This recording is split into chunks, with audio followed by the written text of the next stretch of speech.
J'étais communiste,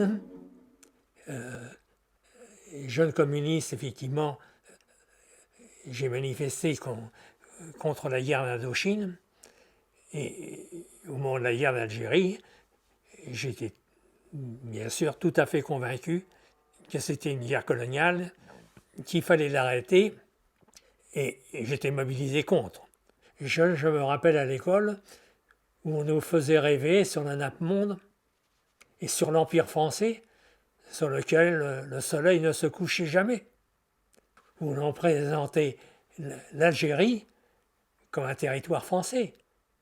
Nous avons appris à l'école, l'Algérie c'est la France.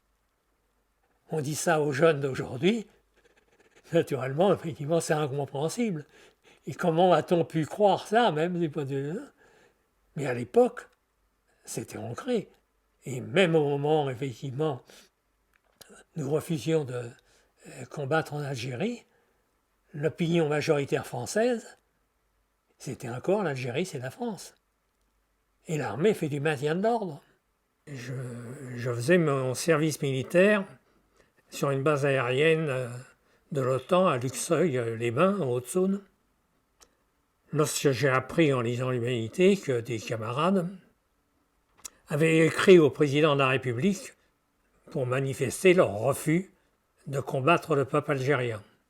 On avait la crainte de sanctions et de l'interdiction du Parti communiste. Le Parti communiste était poursuivi, ses journaux effectivement entraînés en justice, censurés, interdits. Il ne fallait pas en rajouter, donc je n'ai pas indiqué lors de mon refus que j'étais communiste, au contraire, mais j'ai indiqué effectivement que je soutenais effectivement les revendications légitimes du peuple algérien et en conséquence je refusais d'y faire la guerre. Au niveau de la jeunesse communiste, on avait décidé officieusement d'inciter un certain nombre de jeunes soldats de manifester publiquement le refus de faire la guerre en Algérie. Ce n'était pas quelque chose de public, ça aurait conduit à l'interdiction de l'organisation. Et j'ai donc décidé de me joindre au mouvement de protestation, c'était en septembre 1957, et j'ai écrit au président de la République. Ça a déclenché effectivement tout le processus de la répression. Or, j'ai d'abord été mis en prison régimentaire. On m'a menacé des pires sanctions. On m'a inculpé dans un premier lieu d'avoir participé à une entreprise de démoralisation de l'armée. Mais comme j'avais pris le soin, effectivement, pour ne pas impliquer la responsabilité du Parti communiste auquel j'étais adhérent, de brûler tous mes papiers, tout mon carnet d'adresses, tous mes numéros de téléphone, ma carte du Parti communiste, tout le reste. On a cherché, effectivement, on menacé, on a cherché à me faire changer d'avis. Donc je suis resté 4 mois en prison régimentaire à Luxeuil-les-Bains. Et au bout de 4 mois, ils ont changé le motif d'inculpation en le réduisant à refus d'obéissance. Et on m'a transféré à Lyon, à la prison militaire de Montluc, pour passer devant le tribunal militaire, tribunal permanent des forces armées à Lyon. Montluc, je connaissais, j'avais entendu parler. C'était un haut lieu de la résistance. 600 patriotes ont été torturés et exécutés. C'est là où on a torturé à mort, y compris Jean Moulin. Mais là, c'était une prison militaire. L'avocat qui me défendait, moi, c'était Jules Borker. Mais il y avait un collectif d'avocats communistes qui se consacrait effectivement en grande partie à ça. J'ai été bien défendu, et j'ai été aussi bien soutenu. Il faut dire que j'habitais Malakoff, ville qui se donne régulièrement un maire communiste. Je travaillais chez Hispano-Suiza, une grosse entreprise d'aéronautique où l'influence des communistes était déterminante. Donc j'étais très largement soutenu. Les officiers qui constituaient le tribunal militaire ont été très impressionnés et j'étais condamné à 3 mois de prison. C'était visiblement une condamnation d'attente. Et lors de ma sortie de prison, 3 mois après, les militaires m'attendaient et ils m'ont conduit à la base aérienne de Bron, m'ont remis un nouvel uniforme, un paquetage et un ordre de mission m'indiquant que j'étais muté à Aix-en-Provence. J'étais à Aix-en-Provence et au bout de 15 jours, de nouveau, on m'a dit que j'étais muté, cette fois, à l'autre bout de la France, à Metz-Frestiati. Je voyageais tout seul. J'étais assez surpris parce que j'étais habitué à la prison, aux gardes, et là, visiblement, à la réflexion, on souhaitait me voir déserter. On souhaitait se débarrasser de moi. Mais comme ce n'était pas dans mes intentions, mon intention n'était pas de déserter, de régler un cas personnel, mais de participer à un mouvement de protestation contre la guerre. Donc je me suis rendu à la base aérienne de Metz-Frestiati. Assez rapidement, on m'a remis en prison. Et puis là, est arrivée une décision, un ordre ministériel, de me transférer au pénitencier d'Albertville. C'était un lieu où étaient détenus environ 100 ou 120 militaires pour des infractions diverses. J'ai pas eu l'occasion d'en faire connaissance particulière, car dès mon arrivée, on m'a mis au cachot. Il n'y avait pas de lumière parce que la petite fenêtre était doublée d'une plaque de tôle. Donc en plein jour, il y avait un petit rayon de lumière qui passait. Mais pour l'essentiel, c'était toujours dans le noir. Sans lit, sans matelas. Hein. J'avais seulement une couverture, un bidon d'eau et une boîte de 5 kilos qui servait de tinette, qu'on m'emmenait vider tous les matins. Et en dehors de ça, rien. 8 mois dans ces conditions, c'est long. Je mangeais très peu, la nourriture était... Il y en avait très peu, était un fait. Je devais avoir perdu une quinzaine de kilos. Albertville, en hiver, il fait froid. Le matin, je ne pouvais pas boire de l'eau parce qu'elle était gelée. Je couchais par terre avec une couverture que je calais contre la porte, en bas de la porte, pour éviter qu'il y ait un courant d'air avec la fenêtre qui était obstruée avec une tôle, mais où l'air passait. Hein.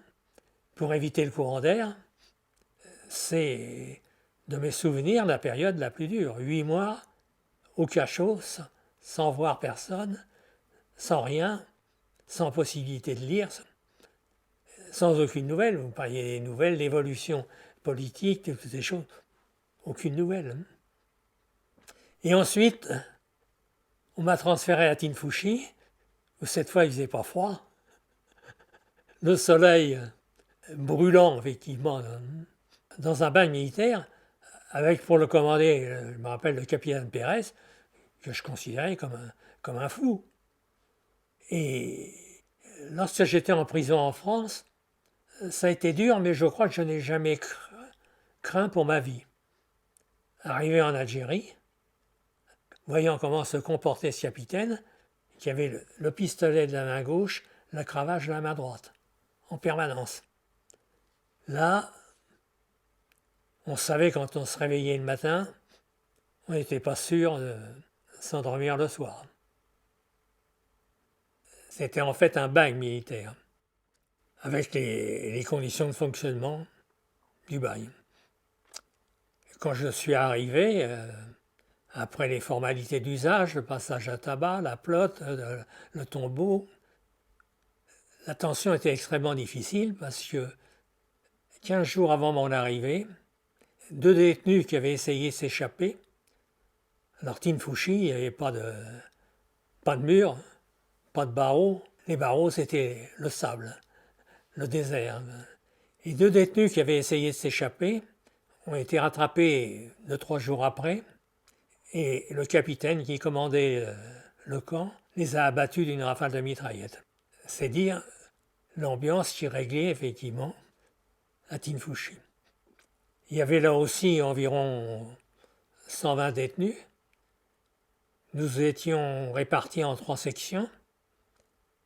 J'ai appris après mon arrivée que 4 autres camarades qui avaient refusé de combattre en Algérie étaient aussi internés à Tinfouchi. Pour ma part, j'étais affecté à ce qu'ils appelaient la section noire, à la carrière de pierre, c'est-à-dire que je cassais les cailloux. C'est d'ailleurs à la carrière de pierre que j'ai été blessé par un écaille de pierre qui a occasionné une infection de la jambe gauche. Et là encore, j'ai eu de la chance que passait à Tinfouchi un petit avion qui avait besoin de prendre de l'essence et qui transportait un médecin appelé qui s'est proposé effectivement de consulter les malades. Pour ma part, j'avais une infection dans la jambe gauche qui avait gagné toute la jambe, monté au-delà du genou. Et quand il m'a vu, il a demandé mon évacuation immédiate pour l'hôpital de Colombéchard. Parce que le capitaine a refusé, je ne pouvais pas aller à Colombéchard et être en contact avec d'autres. Sur l'insistance du médecin, qui a mis en demeure le capitaine d'avoir une réponse écrite à sa demande, il a accepté que je sois évacué vers l'hôpital de Tindouf. Bien que dans une infirmerie sommaire, j'ai été relativement bien opéré, puisque j'ai récupéré ma jambe. Au bout d'une quinzaine de jours, j'étais valide. Et on m'a renvoyé à Tinfouchi, toujours en avion. Quand j'ai retrouvé Tinfouchi, l'ambiance avait changé. Le capitaine qui commandait l'unité était parti, il avait été remplacé par un autre, beaucoup moins sévère, semble-t-il.